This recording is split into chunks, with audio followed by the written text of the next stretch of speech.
നമസ്കാരം KCN വാർത്തകളിലേക്ക് സ്വാഗതം. പ്രധാന വാർത്തകൾ.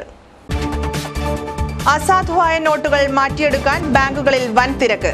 തിരക്കൊഴിവാക്കാൻ ബാങ്കുകൾക്ക് മുന്നിൽ പോലീസിനെ വിന്യസിച്ചു. കാസർഗോഡ് റവന്യൂ ജില്ലാ സ്കൂൾ ശാസ്ത്രമേളയ്ക്ക് നവംബർ 12-ന് തിരിതെളിയും. മേളയ്ക്ക് ആതിഥ്യമരുളുന്നത് Chattanchal higher secondary school. Joint council ജില്ലാ സമ്മേളനത്തിന്റെ ഭാഗമായി സാംസ്കാരിക സമ്മേളനം. പ്രതിനിധി സമ്മേളനത്തിന് വെള്ളിയാഴ്ച തുടക്കമാവും. ചന്ദ്രഗിരി ദിനപത്രം നവംബർ 12-ന് വായനക്കാരിലേക്ക്. പ്രകാശന കർമ്മം നിർവഹിക്കുന്നത് റവന്യൂ മന്ത്രി E. ചന്ദ്രശേഖരൻ. കാസർഗോഡ് 1-ാം ക്ലാസ് ജുഡീഷ്യൽ മജിസ്ട്രേറ്റിന്റെ ആത്മഹത്യാ സംഭവത്തെക്കുറിച്ച് മനുഷ്യാവകാശ കമ്മീഷന്റെ അന്വേഷണം. അഡ്വക്കേറ്റ് PV ജയരാജൻ ഇനി ഗവൺമെന്റ് പ്ലീഡറും പബ്ലിക് പ്രോസിക്യൂട്ടറും. നിയമനം കേരള സർക്കാരിന്റേത്. KSRTC മാനേജ്മെന്റിന്റെ കെടുകാര്യസ്ഥതയ്ക്കെതിരെ തൊഴിലാളികൾ രംഗത്ത്. KSRT എംപ്ലോയീസ് അസോസിയേഷൻ നേതൃത്വത്തിൽ ധർണാ സമരം. വാർത്തകളുടെ വിശദാംശങ്ങളിലേക്ക്. അസാധുവായ നോട്ടുകൾ മാറ്റിവാങ്ങാൻ ബാങ്കുകൾക്ക് മുമ്പിൽ അതിരാവിലെ മുതൽ വൻ തിരക്കാണ് അനുഭവപ്പെട്ടുകൊണ്ടിരിക്കുന്നത്. പല സ്ഥലങ്ങളിലും ചെറിയ തോതിൽ സംഘർഷമുണ്ടായി. ജില്ലയിലെ എല്ലാ ബാങ്കുകൾക്കും മുമ്പിൽ അതിരാവിലെ മുതൽ തന്നെ നീണ്ട ക്യൂവാണ് അനുഭവപ്പെട്ടുകൊണ്ടിരുന്നത്. പലരും തങ്ങളുടെ കയ്യിലുള്ള നോട്ടുകൾ മാറ്റിവാങ്ങി ആവശ്യങ്ങൾ നിർവഹിക്കാനാണ് നേരത്തെ തന്നെ എത്തിച്ചേർന്നത്. എന്നാൽ ബാങ്കുകളിലെ തിരക്ക് കാരണം പലരും മടങ്ങിപ്പോകേണ്ട അവസ്ഥയിലാണ്. ചില ബാങ്കുകളിൽ കറൻസികൾ എത്തിയിട്ടില്ല. ഇതും ജനങ്ങളെ വലിയ തോതിൽ ദുരിതത്തിലാക്കിയിരിക്കുകയാണ്. വിവാഹമടക്കമുള്ള കാര്യങ്ങൾക്ക് വേണ്ടുന്ന ആഭരണമെടുക്കാനായി വീട്ടിൽ പണം സൂക്ഷിച്ചവരും ഇപ്പോൾ വെട്ടിലായിരിക്കുകയാണ്. ആശുപത്രികളിലും റെയിൽവേ സ്റ്റേഷനുകളിലും തപാൽ ഓഫീസുകളിലും പെട്രോൾ പമ്പുകളിലും അസാധുവായ നോട്ടുകൾ സ്വീകരിക്കുന്നുവെന്ന് അധികൃതർ പറയുന്നുണ്ടെങ്കിലും പലയിടത്തും ഇത് പ്രാബല്യത്തിൽ വന്നിട്ടില്ല. ഗ്രാമീണ മേഖലയിലെ തപാൽ ഓഫീസുകളിലും ആശുപത്രികളിലും ഇതിനുള്ള സൗകര്യം ഇനിയും ഒരുക്കിയിട്ടില്ല.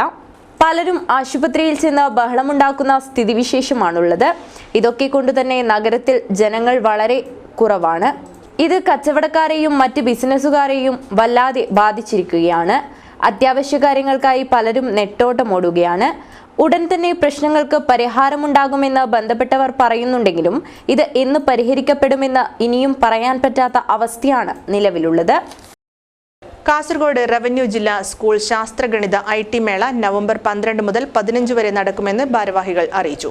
ചട്ടഞ്ചാൽ ഹയർ സെക്കൻഡറി സ്കൂളിലാണ് മേള നടക്കുന്നത്. കാസർഗോഡ് റവന്യൂ ജില്ലാ ശാസ്ത്ര ഗണിതശാസ്ത്ര സാമൂഹ്യശാസ്ത്ര പ്രവൃത്തി പരിചയമേള നവംബർ 14-15 തീയതികളിലായി ചട്ടഞ്ചാൽ ഹയർ സെക്കൻഡറി സ്കൂളിൽ വെച്ച് നടക്കുമെന്ന് സംഘാടകർ വാർത്താ സമ്മേളനത്തിൽ അറിയിച്ചു. 7 ഉപജില്ലകളിൽ നിന്നായി 3000-ത്തിലധികം വിദ്യാർത്ഥികളും 500 അധ്യാപകരും 300 എസ്കോർട്ട് ടീച്ചേഴ്സും മേളയിൽ പങ്കെടുക്കും. P. കരുണാകരൻ MP മേളയുടെ ഉദ്ഘാടനം നിർവഹിക്കും. Uduma MLA K. കുഞ്ഞിരാമൻ അധ്യക്ഷനാവും. നവംബർ 14-ന് പ്രവൃത്തി പരിചയമേള, സാമൂഹ്യശാസ്ത്രമേള, IT മേള എന്നിവയും നടക്കും. കാസർഗോഡ് ജില്ലയിലെ ചട്ടഞ്ചാൽ ഹയർ സെക്കൻഡറി സ്കൂളിൽ വെച്ചിട്ടാണ് നവംബർ 14-15 തീയതികളിൽ ശാസ്ത്രമേള നടക്കുന്നത്. മേളയുടെ സമാപന സമ്മേളനം NA നെല്ലിക്കുന്ന് MLA ഉദ്ഘാടനം ചെയ്യും. ജില്ലാ പഞ്ചായത്ത് പ്രസിഡന്റ് AGC ബഷീർ അധ്യക്ഷനാവും. Working chairman K. Moideenkutty Haji, U. Karunakaran, M. Mohanan Nair, PK Geetha, Sreedharan Mundol, M. Balagopalan, KV Raghunath, Abdu Sameer, Ratheesh Kumar, Ratheesh Pilicode തുടങ്ങിയവർ വാർത്താസമ്മേളനത്തിൽ പങ്കെടുത്തു. ജോയിന്റ് കൗൺസിൽ ജില്ലാ സമ്മേളനത്തിന്റെ ഭാഗമായി സാംസ്കാരിക സമ്മേളനം സംഘടിപ്പിച്ചു. വെള്ളിയാഴ്ച നടക്കുന്ന പ്രതിനിധി സമ്മേളനം റവന്യൂ മന്ത്രി E. ചന്ദ്രശേഖരൻ ഉദ്ഘാടനം ചെയ്യും. വിദ്യാനഗറിലെ സ്മോൾ സ്കെയിൽ ഇൻഡസ്ട്രീസ് ഹാളിൽ നടന്ന സാംസ്കാരിക സമ്മേളനം പരിസ്ഥിതി സാമൂഹ്യ പ്രവർത്തകൻ നാരായണൻ പെരിയ ഉദ്ഘാടനം ചെയ്തു. അടിക്കാൻ പാടുണ്ടോ എന്നുള്ള സംശയം എനിക്കുണ്ടായിരുന്നു. തല്ലുക മാത്രമല്ല കൊല്ലുകയും ചെയ്യുന്ന ഇപ്പൊ മനസ്സിലായിരുന്നു. എങ്ങനെയാണ് കൃഷ്ണൻ അമ്മാവനായ കംസനെ അടിക്കുകയല്ല ചെയ്ത് കൊല്ലുക തന്നെ ചെയ്തു. അപ്പൊ മകൻ ഉൾക്കൊണ്ടതെന്താ? ഇതിഹാസങ്ങള് അല്ലെങ്കിൽ പുണ്യപുരാണ ഗ്രന്ഥങ്ങൾ പഠിപ്പിച്ചാൽ തലതിരിഞ്ഞവർ പഠിക്കുന്നതെന്താണ് എന്നതിൽ മനസ്സിലാക്കി. ഇതൊക്കെ വെച്ചുകൊണ്ടാണ് പറയുന്നത് ഇന്നത്തെ കുട്ടികളെ ഇതൊന്നും പഠിപ്പിക്കാത്തത് കൊണ്ട് വഴിതെറ്റിപ്പോയി എന്ന് പറയുന്ന ഒരു വലിയ വിഭാഗം ആളുകൾ നമ്മുടെ നാട്ടിലുണ്ട്. രാധാകൃഷ്ണൻ പെരുമ്പള അധ്യക്ഷത വഹിച്ചു. വി രാജൻ, ബിജു ഉണ്ണിത്താൻ എന്നിവർ സമ്മേളനത്തെ അഭിസംബോധന ചെയ്ത് സംസാരിച്ചു. E Manoj Kumar, A V Radhakrishnan തുടങ്ങിയവർ പ്രസംഗിച്ചു. വെള്ളിയാഴ്ച രാവിലെ മുനിസിപ്പൽ കോൺഫറൻസ് ഹാളിൽ നടക്കുന്ന പ്രതിനിധി സമ്മേളനം റവന്യൂ വകുപ്പ് മന്ത്രി ഇ ചന്ദ്രശേഖരൻ ഉദ്ഘാടനം ചെയ്യും. ജില്ലയിലെ വിവിധ ബ്രാഞ്ചുകളിൽ നിന്നായി തെരഞ്ഞെടുക്കപ്പെട്ട 150ഓളം പ്രതിനിധികൾ സമ്മേളനത്തിൽ പങ്കെടുക്കും. കാസർഗോഡ് നിന്നും പുറത്തിറങ്ങുന്ന ചന്ദ്രഗിരി ദിനപത്രത്തിന്റെ പ്രകാശന കർമ്മം നവംബർ 12 ശനിയാഴ്ച നടക്കുമെന്ന് ഭാരവാഹികൾ അറിയിച്ചു. റവന്യൂ മന്ത്രി ഇ ചന്ദ്രശേഖരനാണ് ഉദ്ഘാടന കർമ്മം നിർവഹിക്കുന്നത്. മുനിസിപ്പൽ കോൺഫറൻസ് ഹാളിൽ നവംബർ 12 ശനിയാഴ്ച 3 മണിക്ക് നടക്കുന്ന പ്രകാശന ചടങ്ങ് റവന്യൂ മന്ത്രി ഇ ചന്ദ്രശേഖരൻ ഉദ്ഘാടനം ചെയ്യുമെന്ന് ചന്ദ്രഗിരി ദിനപത്രത്തിന്റെ ഭാരവാഹികൾ വാർത്താസമ്മേളനത്തിൽ അറിയിച്ചു. 2013 തുടക്കം കുറിച്ച ചന്ദ്രഗിരി ദിനപത്രത്തിന്റെ ഉദ്ഘാടനം നാടിന് സമർപ്പിക്കുന്ന ചടങ്ങാണ് 2016 നവംബർ 12 കാസർഗോഡ് മുനിസിപ്പൽ കോൺഫറൻസ് ഹാളിൽ കേരള റവന്യൂ വകുപ്പ് മന്ത്രി ഇ ചന്ദ്രശേഖരൻ വായനക്കാരിലേക്ക് സമർപ്പിക്കുന്നത്. എന്നെ നെല്ലിക്കുന്ന് അധ്യക്ഷത വഹിക്കുന്ന ചടങ്ങിൽ സാമൂഹ്യ രാഷ്ട്രീയ സിനിമാ രംഗത്തെ പ്രമുഖരായ വ്യക്തിത്വങ്ങൾ സന്നിഹിതരാകും. പ്രമുഖ സ്വാതന്ത്ര്യസമര സേനാനി കെ മാധവന് മരണാനന്തര ബഹുമതിയും ചടങ്ങിൽ വെച്ച് സമ്മാനിക്കും. പത്രത്തിന്റെ ആദ്യ പതിപ്പ് ഏറ്റുവാങ്ങുന്നത് വ്യാപാരി വ്യവസായ ഏകോപന സമിതി ജില്ലാ പ്രസിഡന്റ് കെ അഹമ്മദ് ഷെരീഫാണ്. ഓൺലൈനിന്റെ ഉദ്ഘാടനം പി കരുണാകരൻ MP നിർവഹിക്കും. മുഖ്യാതിഥികളായി പ്രശസ്ത കവിയും എഴുത്തുകാരനുമായ പ്രഭാവർമ്മയും ചലച്ചിത്ര നടൻ മാമുക്കോയും പങ്കെടുക്കും.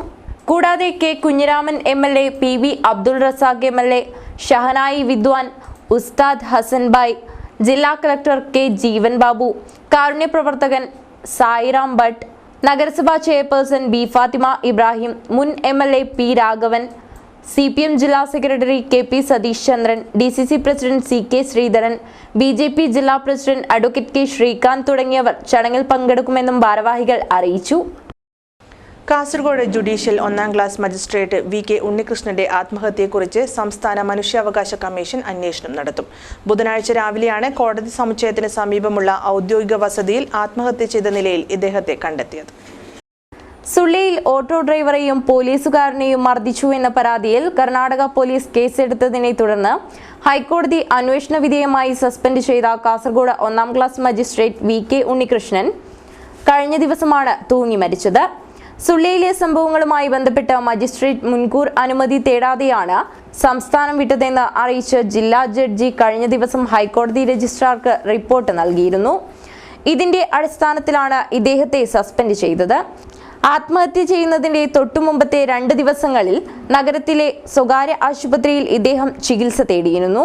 സസ്പെൻഷൻ വിവരമറിഞ്ഞതോടെയാണ് ഇദ്ദേഹം ആത്മഹത്യ ചെയ്തതെന്ന് കരുതുന്നു. വാർത്തകളുടെ അടിസ്ഥാനത്തിൽ മനുഷ്യാവകാശ കമ്മീഷൻ സ്വമേധയാ കേസെടുക്കുകയായിരുന്നു. ജില്ലാ പോലീസ് മേധാവി സംഭവത്തെക്കുറിച്ച് വിശദമായ അന്വേഷണം നടത്തുമെന്നും കമ്മീഷൻ നിർദ്ദേശിച്ചിട്ടുണ്ട്. ജില്ലാ ഗവൺമെന്റ് പ്ലീഡറും പബ്ലിക് പ്രോസിക്യൂട്ടറുമായി അഡ്വക്കേറ്റ് PV ജയരാജനെ സർക്കാർ നിയമിച്ചു. ഓൾ ഇന്ത്യ ലോയേഴ്സ് യൂണിയൻ ദേശീയ സമിതി അംഗമാണ് advocate PV Jayarajan. 1987 Kasaragod practice ആരംഭിച്ച PV ജയരാജൻ കാസർഗോഡ് ബാർ അസോസിയേഷന്റെ സെക്രട്ടറിയും വൈസ് പ്രസിഡന്റുമായിരുന്നു.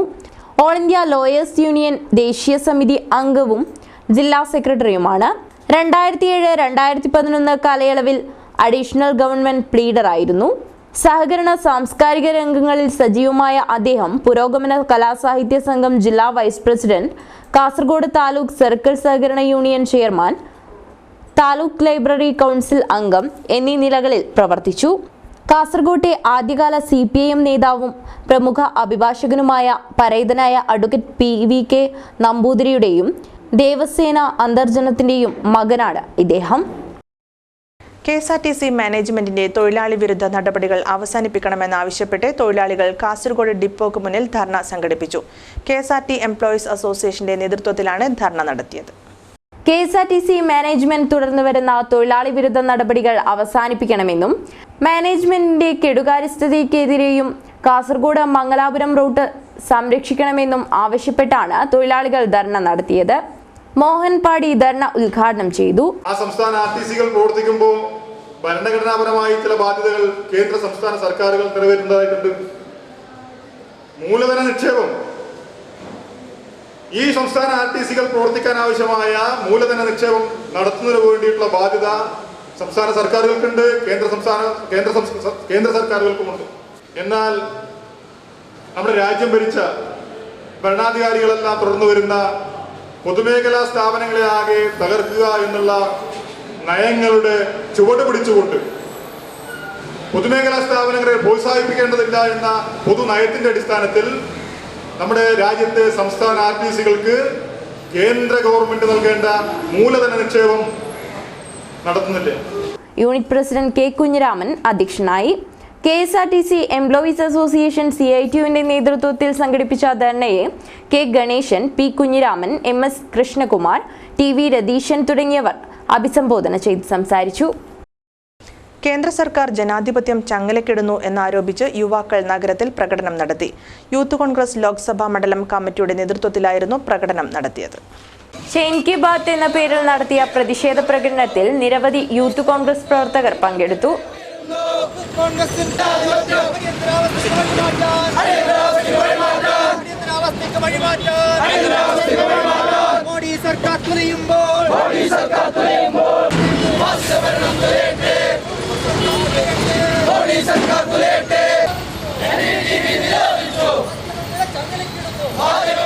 കേന്ദ്ര ഗവൺമെന്റിനെതിരെ എഴുതിയ പ്ലക്കാർഡുകളുമായി നീങ്ങിയ പ്രകടനത്തിന് ശേഷം നടന്ന യോഗം സാജിദ് മൗവൽ ഉദ്ഘാടനം ചെയ്തു. രാജ്യത്തെ ജനാധിപത്യത്തിൽ വോട്ടവകാശം ചെയ്ത് ജനാധിപത്യം സംരക്ഷിക്കുന്നത് പോലെ നമ്മുടെ ജനാധിപത്യത്തെ സംരക്ഷിക്കുന്ന ഏറ്റവും വലിയ പ്രവണത, ഏറ്റവും വലിയ ശക്തിയാണ് മാധ്യമങ്ങൾ. അതുപോലെ ജനാധിപത്യത്തിലെ മറ്റൊരു ഏറ്റവും വലിയ സ്വാതന്ത്ര്യമാണ് പ്രതിഷേധിക്കാനുള്ള അർഹത. ഇതൊന്നും നരേന്ദ്രമോദി ഈ രാജ്യം ഭരിക്കുമ്പോൾ നഷ്ടപ്പെടുന്നു, നിരോധിക്കപ്പെടുന്നു. കേന്ദ്ര സർക്കാർ ജനങ്ങളെ അനുദിനം ദുരിതത്തിലാക്കുന്ന സമീപനമാണ് കൈക്കൊള്ളുന്നതെന്ന് സാജിദ് മൗവൽ പറഞ്ഞു. യൂത്ത് കോൺഗ്രസ് കാസർഗോഡ് ലോക്സഭാ മണ്ഡലം കമ്മിറ്റിയുടെ നേതൃത്വത്തിലായിരുന്നു പരിപാടി നടന്നത്. ഉപ്പള മണിമുണ്ട ബ്രദേഴ്സ് ക്ലബ്ബ് ആതിഥ്യമരുളുന്ന മണിമുണ്ട ഫെസ്റ്റിന് തുടക്കമായി. ഫെസ്റ്റിന്റെ ഭാഗമായി നവംബർ 14 തീയതി വരെ വിവിധ കായിക മത്സരങ്ങൾ നടക്കും. മണിമുണ്ട ഫെസ്റ്റിന്റെ ഉദ്ഘാടനം മഞ്ചേശ്വരം MLA PB അബ്ദുൾ റസാഖ് നിർവഹിച്ചു. ഇനിയും അടിസ്ഥാന സൗകര്യങ്ങൾ വർദ്ധിപ്പിക്കേണ്ടതുണ്ട് എന്നാണ് മാനേജ്മെന്റ് പറഞ്ഞുകൊണ്ടിരിക്കുന്നത്. ഒരു സ്കൂൾ ലഭിക്കുക എന്നുള്ളത് വലിയ കാര്യം തന്നെയാണ്. ഇത് ലഭിച്ചത് നിലനിർത്തിക്കൊണ്ട് മുന്നോട്ട് പോകാൻ നാം എല്ലാവരും ഒറ്റക്കെട്ടായി ശ്രമിക്കണമെന്നാണ് നിങ്ങളോട് ആമുഖമായി സൂചിപ്പിക്കാനുള്ളത്. കഴിഞ്ഞ 25 വർഷമായി ഉപ്പളയിലെയും പരിസര പ്രദേശങ്ങളിലെയും യുവാക്കളെ നന്മയുടെ പാതയിലേക്ക് നയിക്കുന്ന ബ്രദേഴ്സ് ക്ലബ്ബ് വർഷം തോറും നടത്തിവരുന്ന ഫെസ്റ്റിന്റെ ഭാഗമായി മാരത്തോണും സംഘടിപ്പിക്കുന്നുണ്ട്. മാരത്തോണിൽ വിജയികളാവുന്നവർക്ക് ക്യാഷ് അവാർഡും ട്രോഫിയും വിതരണം ചെയ്യും. ഉദ്ഘാടന ചടങ്ങിൽ Manimunda educational society president Munna Haji അധ്യക്ഷനായി. Khaleel master, telefilm director Jaleel, Sreenath, ward member Seenath Zakariya തുടങ്ങിയവർ സംബന്ധിച്ചു. കർണാടക സാഹിത്യ അക്കാദമി പ്രസിഡന്റ് പ്രദീപ് കുമാർ കൽക്കൂറ മുഖ്യപ്രഭാഷണം നടത്തി. ടെലിഫിലിം ഡയറക്ടർ കുട്ടികൾക്ക് വേണ്ടി രസകരമായ ഗാനങ്ങൾ ആലപിക്കുകയുണ്ടായി. ഞമ്മള് പാടിക്കണ്, ടീച്ചർ കയ്യടിക്കാൻ പറഞ്ഞിക്കണ്, കുട്ടികൾ കയ്യടി തന്നിക്കണ്, പറഞ്ഞത് കേട്ടിട്ടിരുന്നിക്കണ്, മൊബൈൽ എടുത്തിക്കണ്, നമ്മളെ വീഡിയോ എടുത്തിക്കണ്, എന്നിട്ട് ഫേസ്ബുക്കിൽ ഇട്ടിക്കണ്, ചെറിയ കുട്ടികൾ വന്നിക്കണ്, സ്റ്റൈലില് വന്നിക്കണ്, അടിപൊളി ഹെയർ സ്റ്റൈല് കണ്ടിക്കണ്, ഈ കുട്ടി സ്റ്റൈലായി നിന്നിക്കണ്, മുന്നിന്ന് കയ്യടി തന്നിക്കണ്, ആ കുട്ടിന്റെ പല്ല് 2 പോയിക്കണ്. കൂടുതൽ ശബ്ദമുണ്ടാക്കി ഹോൺ ഉപയോഗിക്കുന്ന വാഹനങ്ങൾക്കെതിരെ കടുത്ത നടപടി സ്വീകരിക്കും. മോട്ടോർ വാഹന വകുപ്പാണ് കർശന നടപടികളുമായി രംഗത്ത് വന്നിരിക്കുന്നത്. ഇത്തരം കേസുകളിൽ വാഹന ഉടമയ്ക്കെതിരെ കേസെടുക്കും. അമിതമായ ലൈറ്റ് എതിരെ വരുന്ന വാഹനങ്ങളുടെ ഡ്രൈവർമാരുടെ കാഴ്ച മങ്ങാനും അപകടത്തിലേക്ക് നയിക്കുന്നുവെന്നും കണ്ടതിനെ തുടർന്നാണ് മോട്ടോർ വാഹന വകുപ്പ് കർശന നടപടികൾ ആരംഭിച്ചത്. ഇത്തരത്തിൽ ഉപയോഗിക്കുന്ന ലൈറ്റുകൾ മോട്ടോർ വാഹന വകുപ്പ് കണ്ടുകെട്ടുകയും വാഹന ഉടമയ്ക്കെതിരെ കേസെടുക്കുകയും ചെയ്യും. 25 കാറുടമകൾക്കെതിരെയും 10 ബൈക്ക് സവാരിക്കാർക്കെതിരെയും തീക്ഷ്ണമായ പ്രോട്ടോടൈപ്പിന് വിരുദ്ധമായ രീതിയിൽ ലൈറ്റ് ഫിറ്റ് ചെയ്തതിന് കേസെടുത്തു. അമിതമായ ശബ്ദമുണ്ടാക്കാനായി സൈലൻസറിൽ മാറ്റങ്ങൾ വരുത്തിയ 10 മോട്ടോർ സൈക്കിൾ ഉടമകൾക്കെതിരെയും കേസെടുത്തു. വാഹനങ്ങൾക്ക് മുൻവശത്ത് സാധാരണ ഹെഡ്ലൈറ്റും സൈഡ് ഇൻഡിക്കേറ്ററിന്റെ ആംബർ തലയും പുറകുവശത്ത് ട്രെയിൻ ലാമ്പ്, ബ്രേക്ക് ലാമ്പിന്റെ ചുവപ്പ്, സൈഡ് ഇൻഡിക്കേറ്ററിന്റെ ആംബർ ലൈറ്റും കൂടാതെ റിവേഴ്സ് ലൈറ്റും മാത്രമേ അനുവദനീയമായിട്ടുള്ളൂ എന്ന് അധികൃതർ വ്യക്തമാക്കി. ഓൾ കേരള ഫോട്ടോഗ്രാഫേഴ്സ് അസോസിയേഷൻ മേഖലാ സമ്മേളനം നീലേശ്വരത്ത് നടന്നു. ഫോട്ടോഗ്രാഫി രംഗത്തും മറ്റു മേഖലകളിൽ കഴിവ് തെളിയിച്ചവരെയും ചടങ്ങിൽ ആദരിച്ചു. നീലേശ്വരം വ്യാപാര ഭവനിൽ വെച്ച് നടന്ന സമ്മേളനം AKPA ജില്ലാ പ്രസിഡന്റ് ഹരീഷ് പാലക്കുന്ന് ഉദ്ഘാടനം ചെയ്തു. നീലേശ്വരം മേഖല തന്നെ നടത്തിയ പല പരിപാടികളും സംസ്ഥാന തലത്തിൽ തന്നെ വളരെയധികം ജനശ്രദ്ധ പിടിച്ചുപറ്റിയ പരിപാടികളായിരുന്നു. ഉദാഹരണത്തിന് പ്ലാസ്റ്റിക് നിർമ്മാർജ്ജനം, അതുപോലെ നഗരസഭയുമായി സംയുക്തമായി ചേർന്ന് മാലിന്യ വിമുക്ത നഗരസഭ എന്നുള്ള മുദ്രാവാക്യം ഉയർത്തിപ്പിടിച്ചുകൊണ്ട് നീലേശ്വരം നഗരസഭയിൽ സംഘടിപ്പിച്ച മാലിന്യ വിമുക്ത നഗരസഭ എന്നുള്ള അതിന്റെ കീഴിൽ ഇതിലെ മുഴുവൻ ഫോട്ടോഗ്രാഫർമാർ പങ്കെടുത്ത നഗര ശുചീകരണം ഈ സംസ്ഥാനത്ത് തന്നെ വളരെയധികം ശ്രദ്ധ നേടിയ ഒരു പ്രവർത്തനമാണ്. നീലേശ്വരം മേഖലാ പ്രസിഡന്റ് വിനു മൈമൂൺ അധ്യക്ഷത വഹിച്ചു. ഫോക്ലോർ അവാർഡ് ജേതാവ് പ്രഭാകരൻ തരങ്കിണി, പ്രാദേശിക കൃഷിശാസ്ത്രജ്ഞൻ PV ദിവാകരൻ, സംസ്ഥാന തലത്തിൽ തൈക്കണ്ടോ സ്വർണ്ണ മെഡൽ ജേതാവ് സങ്കീർത്ത് സഞ്ജീവ് എന്നിവരെ ചടങ്ങിൽ അനുമോദിച്ചു. AKPA സംസ്ഥാന കമ്മിറ്റി അംഗം സുദർശനൻ ഫോട്ടോഗ്രാഫി മത്സര വിജയികൾക്കുള്ള സമ്മാനദാനം നിർവഹിച്ചു. Prasanth Thaikkadappuram, NA Bharathan, KC Abraham, Vasu Rameshan Mavungal തുടങ്ങിയവർ ആശംസയർപ്പിച്ച് സംസാരിച്ചു. കണ്ണൻ സ്വാഗതവും ഗോകുലൻ ചോയങ്കോട് നന്ദിയും പറഞ്ഞു. കാസർഗോഡ് മത്സ്യ മാർക്കറ്റ് മാലിന്യ കൂമ്പാരം കൊണ്ട് നിറഞ്ഞത് മത്സ്യത്തൊഴിലാളികളെയും ജനങ്ങളെയും ഒരേപോലെ ആശങ്കാകുലരാക്കിയിരിക്കുകയാണ്. അടിസ്ഥാന സൗകര്യങ്ങളുടെ അപര്യാപ്തതയിൽ വീർപ്പുമുട്ടുന്ന മത്സ്യ മാർക്കറ്റിന്റെ ഇപ്പോഴത്തെ അവസ്ഥ അധികൃതർ കണ്ടില്ലെന്ന് നടിക്കുകയാണ്. 2.5 കോടിയോളം രൂപ ചെലവിൽ ലോക നിലവാരം പറഞ്ഞു കാസർഗോഡ് സ്ഥാപിച്ച മത്സ്യ മാർക്കറ്റ് മാരക പകർച്ചവ്യാധി പ്രസരണ കേന്ദ്രമാവുന്നു. മത്സ്യ മാർക്കറ്റിലെ മാത്രമല്ല, ഇറച്ചി മാർക്കറ്റിലെയും അവശിഷ്ടങ്ങളും മലിനജലവും മാർക്കറ്റിൽ ഉണ്ടാകാൻ ഇടയില്ലാത്ത പ്ലാസ്റ്റിക് മാലിന്യവും മറ്റ് ജൈവ അജൈവ മാലിന്യങ്ങളും കുന്നുകൂടി കിടന്ന് പരിസരം ദുർഗന്ധപൂരിതമായിരിക്കുന്നു. മാർക്കറ്റിന് ചുറ്റും മലിനജലം തളം കെട്ടി നിന്ന് അതിലും വിഷമയമായിരിക്കുന്നു. ആയിരക്കണക്കിന് ആളുകൾ ദിവസവും എത്തുന്ന സ്ഥലമാണിത്. ഇവിടെ മത്സ്യവിതരണവും അതുമായി ബന്ധപ്പെട്ട മറ്റു തൊഴിലുകളിലും ഏർപ്പെട്ടിട്ടുള്ള 200ഓളം തൊഴിലാളികൾ രാപ്പകലിടവിട്ട് ജോലി ചെയ്യുന്നു. മാലിന്യ സംസ്കരണത്തിന് 1/2 കോടിയോളം രൂപ ചിലവിൽ സ്ഥാപിച്ചിരുന്ന സംവിധാനം നോക്കുകുത്തിയായതിനെ തുടർന്ന് ആക്രിക്കച്ചവടക്കാർക്ക് കൈമാറിയെന്ന് പറയുന്നു. കാസർഗോഡ് മുഴുവൻ പകർച്ചവ്യാധി സമ്മാനിക്കാൻ കഴിയുന്ന അവസ്ഥയിലായ മാർക്കറ്റ് നവീകരിച്ചില്ലെങ്കിൽ അവിടെ നിന്ന് മത്സ്യക്കച്ചവടം ടൗണിലെ റോഡ് സൈഡുകളിലേക്ക് മാറ്റാൻ തങ്ങൾ നിർബന്ധിതരാകുമെന്ന് മത്സ്യത്തൊഴിലാളികൾ പറയുന്നു. മത്സ്യ മൊത്തവിതരണക്കാരും മാർക്കറ്റിലെ അസഹ്യമായ അന്തരീക്ഷത്തിനെതിരെ പ്രതിഷേധത്തിലാണ്. ചെറുവത്തൂർ മർച്ചന്റ്സ് അസോസിയേഷൻ സംഘടിപ്പിക്കുന്ന ചെറുവത്തൂർ ഫെസ്റ്റിന്റെ ഒരുക്കങ്ങൾ സജീവമാകുന്നു. ഫെസ്റ്റിന്റെ വിജയത്തിനായി സംഘാടക സമിതി ഓഫീസ് പ്രവർത്തനം ആരംഭിച്ചു. ജീവകാരുണ്യ പ്രവർത്തനങ്ങൾക്ക് ഫണ്ട് സ്വരൂപിക്കുന്നതിന്റെ ഭാഗമായി ചെറുവത്തൂർ മർച്ചന്റ് അസോസിയേഷന്റെ ആഭിമുഖ്യത്തിൽ ചെറുവത്തൂർ ഫെസ്റ്റ് സീസൺ 3 ഡിസംബർ 22 മുതൽ ജനുവരി 8 വരെ സംഘടിപ്പിക്കുകയാണ്. ചെറുവത്തൂർ ഫെസ്റ്റിന്റെ ഭാഗമായി ഒരുക്കിയ സംഘാടക സമിതി ഓഫീസ് ഖാദി ഗ്രാമ വ്യവസായ board vice chairman MV Balakrishnan master ഉദ്ഘാടനം ചെയ്തു. ഗ്രാമപഞ്ചായത്ത് പ്രസിഡന്റ് മാധവൻ മണിയറ അധ്യക്ഷത വഹിച്ചു. ചടങ്ങിൽ മാഹിൻ കൊളിക്കര ഫണ്ട് ഏറ്റുവാങ്ങി. PP മുസ്തഫ സ്വാഗതം പറഞ്ഞു. C യൂസഫ് ഹാജി, PK വിനയകുമാർ തുടങ്ങിയവർ സംസാരിച്ചു. ജലസേചന സൗകര്യമില്ലാത്തതിനാൽ പുല്ലൂർ പെരിയയിലെ പെരളത്ത് 25 ഏക്കർ നെൽവയൽ തരിശായി കിടക്കുന്നു. ഇവിടെ ജലസേചനത്തിന് സ്ഥിരം സംവിധാനം ഏർപ്പെടുത്തണമെന്നാവശ്യപ്പെട്ട് നാട്ടുകാർ അധികൃതർക്ക് പരാതി നൽകി. ഭക്ഷ്യസുരക്ഷയുടെ ഭാഗമായി സംസ്ഥാന വ്യാപകമായി തരിശുഭൂമികൾ നെൽകൃഷിക്കായി പ്രയോജനപ്പെടുത്തുമ്പോൾ പുല്ലൂർ പെരിയയിലെ പെരളം പാടശേഖരത്തെ കാഴ്ചകൾ കാണുക. ഇവിടെ 25 ഏക്കറോളം വയൽ തരിശിട്ട് കിടക്കുകയാണ്. വർഷങ്ങളായി കർഷകർക്ക് പ്രയോജനപ്പെട്ടിരുന്ന ജലസേചന സൗകര്യം ഇല്ലാതായതാണ് കർഷകരെ നെൽകൃഷിയിൽ നിന്നും പിന്നോട്ടടിക്കാൻ പ്രേരിപ്പിച്ചത്. പുല്ലൂർ പെരിയ പഞ്ചായത്തിലെ 11ാം വാർഡിലെ പെരളത്ത് നിലവിലുള്ള തടയണയാണ് നാശോന്മുഖമായി തീരുന്നത്. തടയണക്കാവശ്യമായ പലകകൾ നൽകാനും സൗകര്യങ്ങളൊരുക്കാനും അധികൃതർ രംഗത്തു വരുന്നില്ല. അരനൂറ്റാണ്ട് മുമ്പ് തന്നെ പുല്ലൂർ തോടിന്റെ കൈത്തോടായ പാറത്തോടിന് കുറുകെ തടയണ കിട്ടിയാണ് കർഷകർ കൃഷിക്കായി വെള്ളം കണ്ടെത്തിയിരുന്നത്. എന്നാൽ കാലക്രമത്തിൽ വെള്ളം പെരളത്തെ വയലുകളിലെത്തിക്കാനുള്ള സൗകര്യം ഇല്ലാതാവുകയായിരുന്നു. മധുരക്കാട് വയൽ വരെ വെള്ളമെത്തിച്ചിരുന്ന നല്ല കാലവും കർഷകർക്ക് പറയാനുണ്ട്.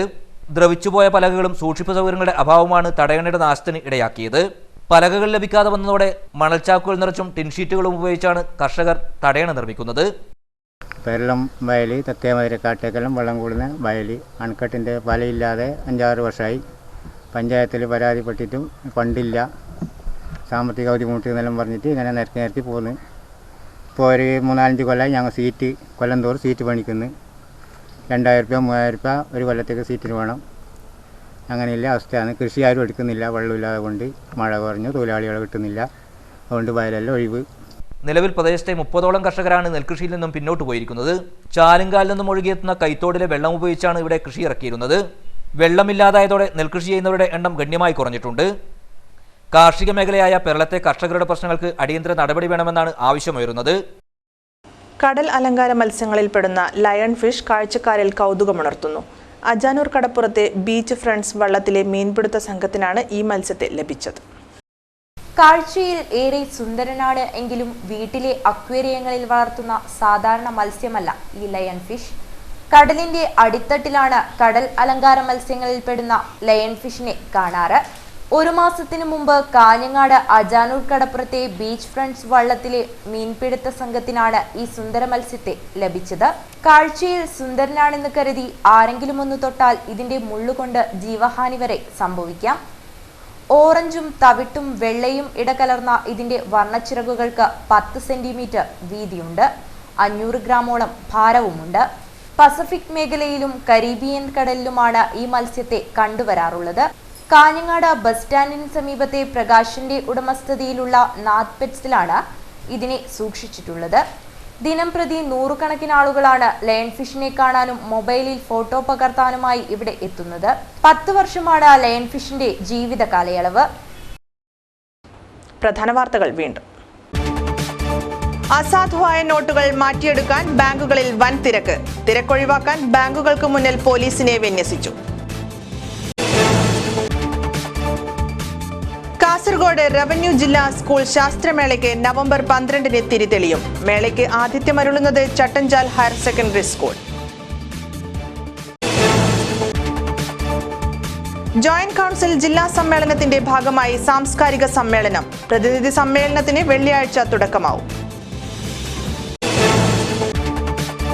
ചന്ദ്രഗിരി ദിനപത്രം നവംബർ 12-ന് വായനക്കാരിലേക്ക്. പ്രകാശന കർമ്മം നിർവഹിക്കുന്നത് റവന്യൂ മന്ത്രി ഇ ചന്ദ്രശേഖരൻ. കാസർഗോഡ് 1ാം ക്ലാസ് ജുഡീഷ്യൽ മജിസ്ട്രേറ്റിന്റെ ആത്മഹത്യാ സംഭവത്തെക്കുറിച്ച് മനുഷ്യാവകാശ കമ്മീഷന്റെ അന്വേഷണം. അഡ്വക്കേറ്റ് പി വി ജയരാജൻ ഇനി ഗവൺമെന്റ് പ്ലീഡറും പബ്ലിക് പ്രോസിക്യൂട്ടറും. നിയമനം കേരള സർക്കാരിന്റേത്.